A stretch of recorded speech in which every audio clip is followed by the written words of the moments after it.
Welcome to the DVDs, the ultimate podcast for women over 40 who are ready to take control of their health, ditch the diets, and lose weight for good. I am your host and coach, Danya Powers, and today we're going to get back to the basics, but not in a boring way. I am breaking down the 4 fat loss fundamentals that every woman over 40 needs in order to actually lose fat and not muscle. Because listen, if you've ever said I'm doing all the right things, but nothing is working, or if you are saying things like, I can't lose weight like I used to, or if you're even saying, I'm eating clean, I'm walking, I'm feeling stuck, I'm doing all the things, I'm working out 4, 5, 6, 7 times a week, and nothing is really changing, this episode is for you.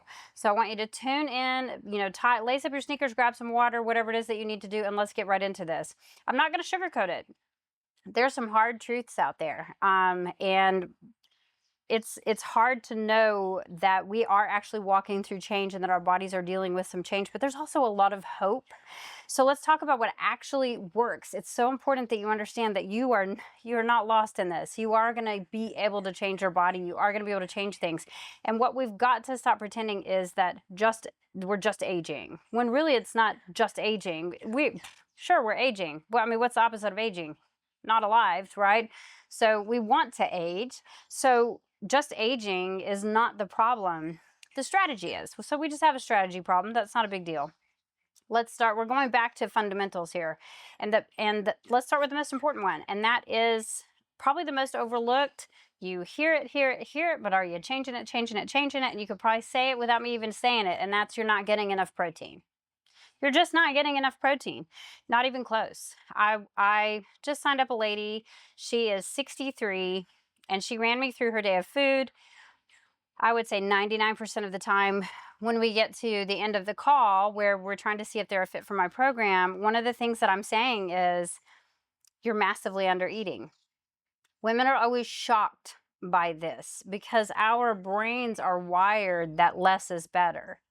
And so she really kind of argued with me. I've not had one do that before, but she was like, oh, I'm eating all of these things and this is what you're supposed to eat and blah, blah, blah, blah. Well, how much protein are you getting? Well, I don't know. Tell me your protein again. We ran through it. And at the end of the day, when she needed to be getting about 120 grams of protein, she was getting 27 grams of protein. And that is the massive under eating.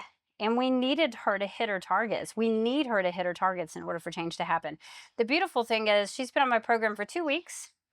And she wrote me 2 days ago. I got a message from her in my app. And she was like, I don't know why, but I just feel lighter. I'm not lost any weight on the scale, but I just feel lighter. Because she's retaining muscle. It's already shifting in her body. She's actually in great shape for somebody who is her age. But she has really lost a lot of muscle in the last probably 5 or 6 years. And it shows, and it's starting to build up as fat on her body, and nobody wants that. But protein's your best friend after 40. It's your best friend. It's your BFF. It keeps you full. It helps you hold on to muscle, and we're going to get to that next, but that's so critical in order to lose fat. And it helps rev your metabolism. Within that, it's going to help reduce cravings like crazy, like nothing else. And so, think about it like this. Let's just walk through, like, protein is like the foundation of your house. You can decorate, you can do new workouts, wear some cute clothes, get some cute meals, take pictures of your food, collagen shakes. But if there's not enough protein, the foundation of your home is crumbling and the whole thing is eventually going to go down. Just like with her, she was eating all the right things, but not only 27 grams of protein. She had a very crumbly foundation. So, for most women, your goal needs to be 1 gram per pound of ideal body weight. So if you need to weigh 140 pounds, you need to be eating 140 grams per day. You're taking that and you're splitting that over 5 or 6 meals, but that's your minimum. Okay? That's your minimum within all of that. And no, you don't have to become a bodybuilder or, have chicken breasts growing out of your armpits. But you do need to stop pretending that 1 egg and a half a cup of yogurt is substantial and is enough for a meal, because it's just not. The second thing that it gets ignored a lot is strength training. Women are very hesitant to strength train. Very hesitant to strength train. And so if you're still trying to walk off the weight, I get that a lot, but I walk. Oh, good for you. I'm glad you walk. But if you're avoiding lifting because you're afraid of getting bulky, let me lovingly say this, okay? That's not the move anymore. That is stinking thinking. That has gotten you chunky. And so we need to get that out of our head. Saying you don't want to lift weights because you're afraid of getting bulky is like saying that you are not going to drive your car because you're afraid you'll suddenly become a NASCAR driver.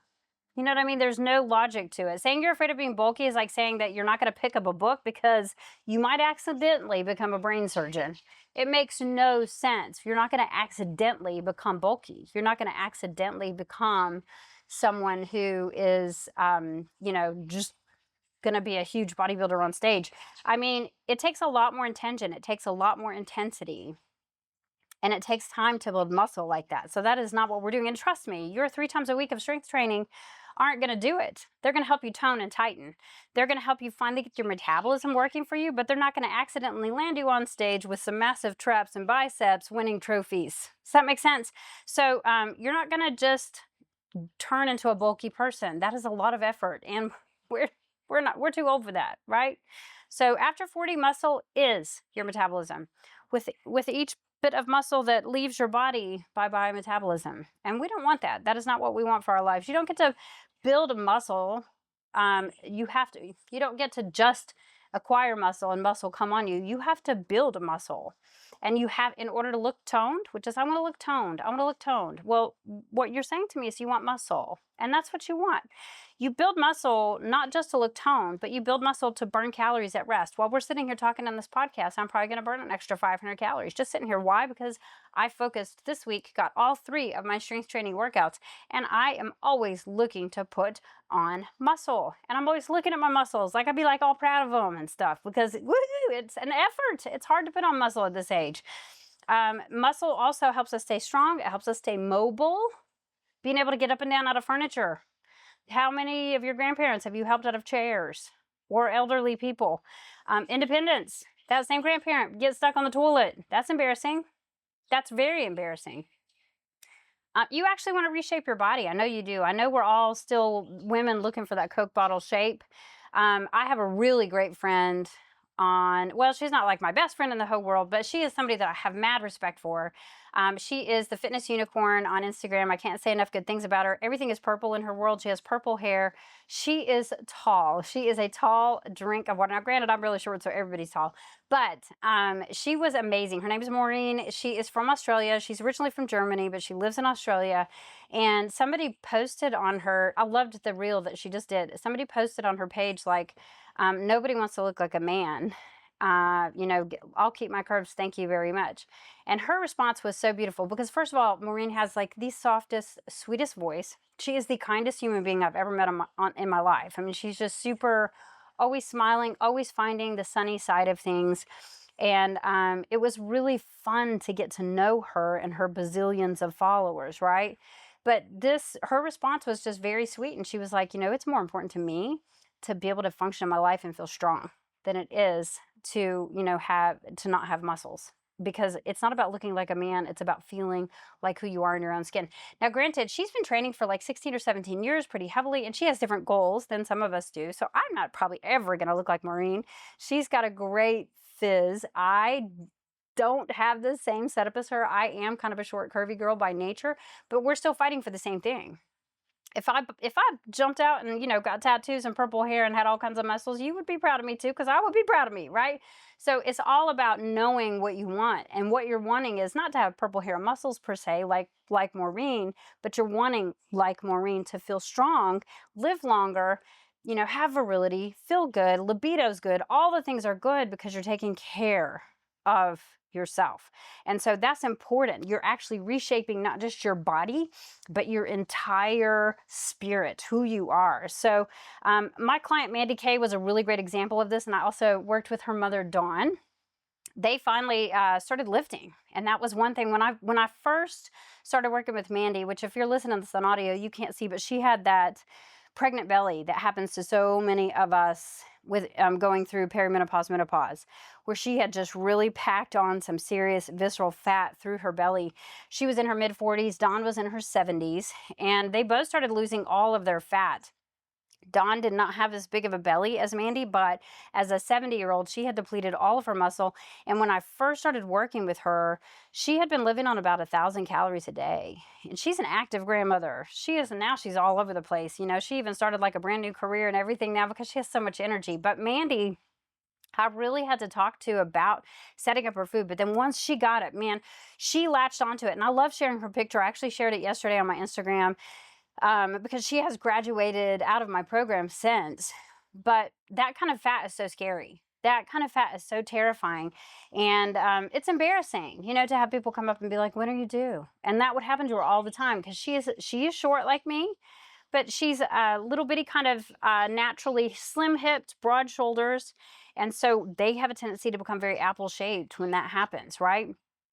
So we put on muscle. That was our biggest focus. I told her I was looking at her body like she had a swimmer's build, and I was like, we have such a great foundation to build on.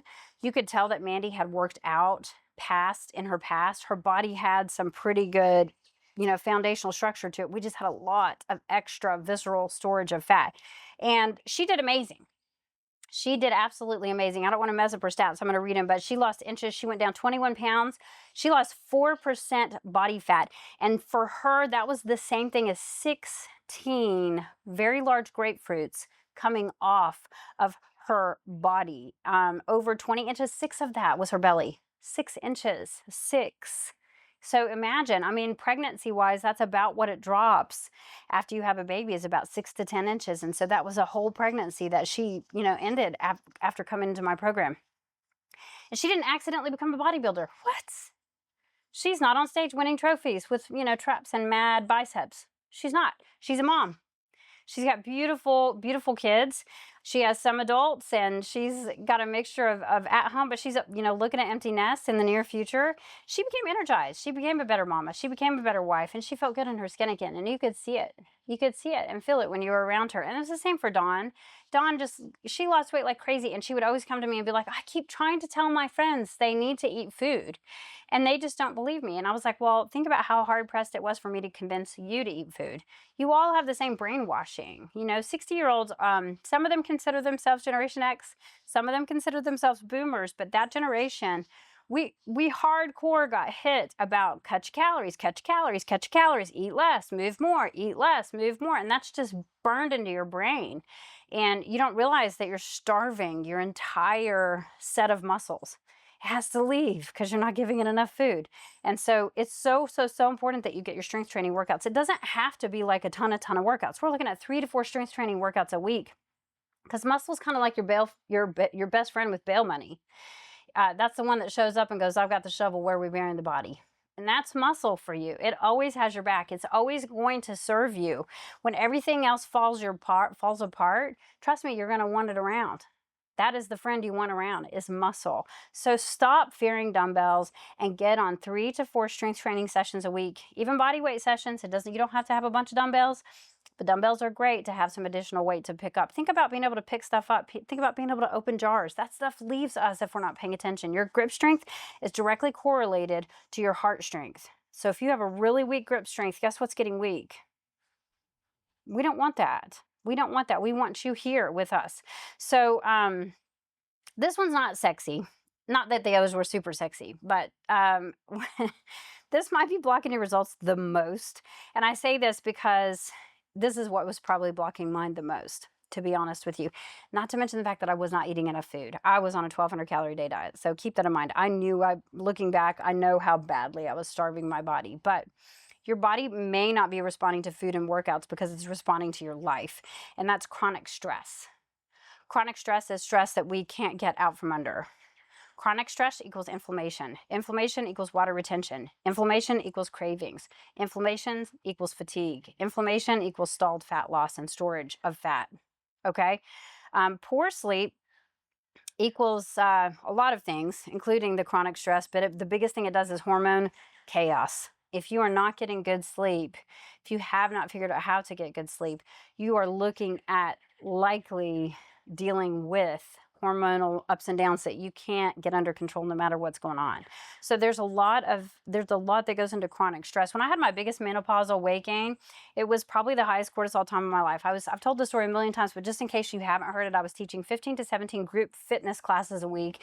That was my main form of exercising. There was a mixture of strength training classes, so light weights, high reps, a lot of cardio and some Pilates and yoga mixed in there. And I was eating 1,200 calories a day. I was going through on again, off again marriage that led ultimately to a divorce. And I was gaining 10 pounds a year. I was gaining 10 pounds a year doing all of that exercise, eating that little food, and I was gaining weight.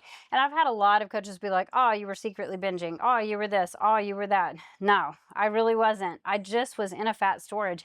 And it stored in a way I could hide it, if that makes sense, because my body was very crafty. I still could do all of my workouts. I felt horrible. I'm not going to lie. I never, ever felt super well. But 50 pounds later, I was stuck. I passed out at a family outing. By myself alone in this basement here, and it was on my concrete floor because you can't out diet your stress. You can't. Sorry, but you can't. You can't burn out. You burn out. It won't go away. You aren't going to make it like force it to go away, which is what I was doing because in the past that had worked. Cut some calories, work out more. That was what worked when I was in my 30s. That stopped working in my 40s. So what do you need? Sleep. Some sleep. Sleep, make sure you're getting good sleep. You need boundaries. It's okay to say no to things. You need breathing room. You need to be able to, if you feel that, you guys know you feel that coming on where you have that, oh, I'm about to hit, it's about to be the camel, that straw, there's about to be backs broken. And so you know that. So give yourself the breathing room. Give yourself permission to back away from situations and say no. Just, I'm not doing this.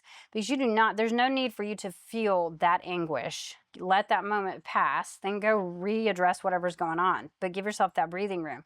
Lifting that doesn't have you wrecked. So you're not lifting in high volume reps. That was one thing this new client was doing, body pump. So she's doing 8 bazillion reps. She's not doing something that is focused for her age to help her build muscle.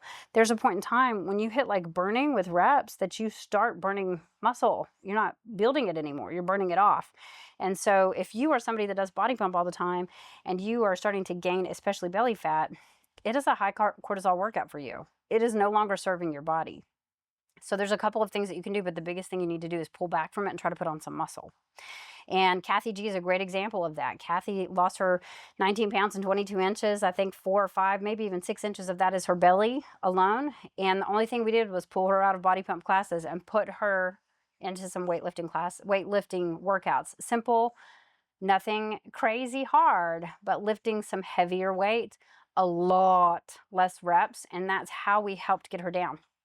So you also just need nutrition that supports, not depletes you. And if you don't know how many calories you should be eating, I want you to go to tdeecalculator.net, type in that you are at least moderately active, and then make sure that you are starting to follow that. Don't deficit more than 250 calories tops, because you're going to look at that and be like, oh, I'll take 1,800 calories out of that. No. You just need a gentle deficit. Now your body will have enough fuel, but it will start dropping fat. It doesn't need to store fat anymore. You're giving it plenty of food. It's not holding on to things thinking, oh, dear God, we're in a famine. You're a full glass of wine, sister. And so every stressor, the kids, the jobs, the hormones, they're little bumps to the table, and you're watching that wine spill out. And in order to stay fine wine, in order to not spill, you have to focus on your recovery. Recovery is what will help you refill before you're empty. And it's really important that you keep that inside of your mind. If you get nothing else out of their podcast, get that, okay? This age, Generation X has a problem with perfection. We are perfectionists, and I don't know why. So we have to shift our thinking. It's more about being consistent over perfection. This is the one that breaks women over and over and over and over. This is going to be that straw, for sure. If none of the others are bothering you, this one will get you. Because you don't need to be perfect. You need to be consistent. And in order to be consistent, you have to know that you're just working through consistency and adapting to what's happening to you, even when life is messy and not perfect. So, because guess what? Fat loss still happens when you hit 70% of your plan. What? Just, you're not failing just because you had a slice of pizza.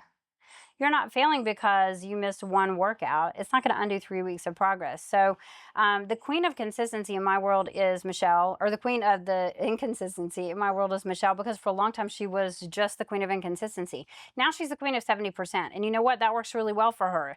That slow progress is still progress, and that works well for her. Mentally, that keeps her from striving for perfection, but she's not having massive setbacks.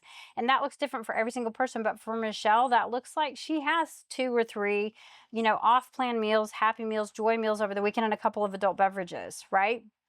But she saw massive results with that. Now she knows if she trails that into 4 and 5 and 6, 7 days, if she does not have at least 1 or 2 weekends where she's pretty good on her plan, she is going to have some pretty decent weight gain from it. She knows that, but at the same time, she's still in a fat loss plan. When she hits maintenance, which she's not far from, to be honest with you, she's going to probably be able to do that for life and stay good. 5 days on, 2 days not totally on, 70%, you're good. Because it's someone who embraced that 70% rule, and she's thrived. Slow progress is still progress. That is her motto. She lives by it. You can find Michelle in the top of my Instagram and listen to her story. She is somebody that gave up on herself so many times. I didn't know if she was ever going to come back to me. She had quit my program so many times. And when she did finally come back, she was ready for change. And she has since gone through a divorce. She's had to move back to a different state from where she was living. She's had all of these different changes, but she is the queen of the 70%. And it served her really well. It's about minimums that you can sustain, not maximums that you can't repeat. If you can't repeat it, why would you keep doing it? That is stupid. That is thinking. And we don't want that anymore. Meals don't have to be gourmet. To be quite honest with you, my lunch today is making do with what we have. I have a rotisserie chicken and I have Kodiak waffles. So I reheated some chicken, put the waffles in the toaster, and I had chicken and waffles. It's a great amount of protein. I think at the end of the day, the amount of chicken I had and the waffles together, it was over 50 grams of protein. So it was a great source. I had some sugar-free syrup I put across the top, some hot sauce. I was golden. I'm like, this is the best lunch I've ever had in my life. And it was so good for me. Tons of fiber because of the Kodiak waffles. The right amount of fat, which we need to help support our hormones, and a great amount of protein. So it doesn't have to be gourmet. Your workouts don't have to be beast mode. You don't need to be crazy hard on yourself. You just need to show up again and then, show up again. So just keep showing up for yourself. So recapping, eat your protein like it's your job, because it is your new job. It's a part-time job. That's what I always tell clients. I was like, you've been skipping this part-time job. We have to make this our part-time job now, and that is food. Food is now a part-time job. Building muscle, because that is your metabolism now. And we know that. Now we know that. You've heard this and you know that. The very second that you start losing muscle because you're starving yourself trying to lose weight, you've lost your metabolism. So we need to get that back. We need to put that back on. Prioritize recovery, because stress loss equals fat loss. And then drop the perfection, because consistency is queen. Always. Consistency is queen. So if you're just sitting there thinking, I know this stuff, but I just can't seem to do it consistently, then sister, this is your sign, because this is exactly what we fix inside my Empowers one-on-one coaching program. It's a personalized support for the woman who is done with all the free downloads, who has, because she has started all the challenges and she's just really tired of spinning her wheels. Inside, we build a plan that works with your hormones, your schedule, and your chaos, with real food and strength training that makes you feel powerful again, takes up very little of your time. We have weekly accountability. We have mindset shifts that actually stick. And we have a private space to stop judging yourself and just start showing up for yourself. I jumped on there with my divas this morning and I was like, I'm so glad to have created this safe space for all of you. It's more than I ever could have imagined. It's not a quick fix. It's a full life upgrade with a coach who gets it, because she has been there. So message me the word ready, or head to empowereddcoaching.com to apply. And let's rebuild your results with your confidence and your rhythm together as a team. And until next time, you know what? Stay strong, stay consistent, and stay fabulous, my divas. Thanks for tuning into this latest episode of the Diva Deets. If this helped you and you found it valuable, share it with a friend who needs to hear it. Ready for more support? Join my free Facebook community or join my coaching community. The details are in the show notes. Don't forget to subscribe, and until next time, stay strong, stay consistent, and stay fabulous, my divas.